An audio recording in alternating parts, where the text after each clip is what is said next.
തിരുവോണ ദിവസമായിട്ട് കൂടൽമാണിക്യം ക്ഷേത്രത്തിലേക്ക് പുറപ്പെട്ടു വിട്ടു. രാവിലെ തന്നെ സംഗമേശനില്ലാതെ നമുക്ക് എന്ത് ആഘോഷം.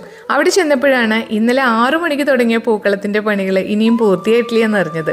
കൂടൽമാണിക്യത്തിലെ സായാഹ്ന കൂട്ടായ്മ എടുത്തു പറയേണ്ട ഒരു കൂട്ടം നല്ല മനുഷ്യരുടെ കൂട്ടായ്മയാണ് കേട്ടോ.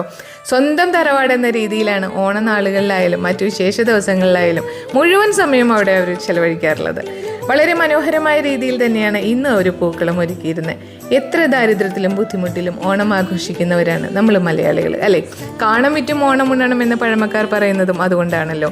ദുഃഖങ്ങളെല്ലാം മാറ്റി സമൃദ്ധിയും ഐശ്വര്യവും നിറഞ്ഞ സന്തോഷത്തിൻ്റെ നാളുകൾ സമ്മാനിക്കണേ എന്ന് നമുക്ക് സംഗമേശനോട് മനമുരുകി പ്രാർത്ഥിക്കാം. കൂട്ടായ്മയുടെയും ചേർത്തുപിടിക്കലിൻ്റെയും നാളുകളാവട്ടെ ഇനി വരാൻ പോകുന്നതും. ഈ ഓണം സ്നേഹത്തിൻ്റെയും സമാധാനത്തിൻ്റെയും സാഹോദര്യത്തിൻ്റെതുമാകട്ടെ.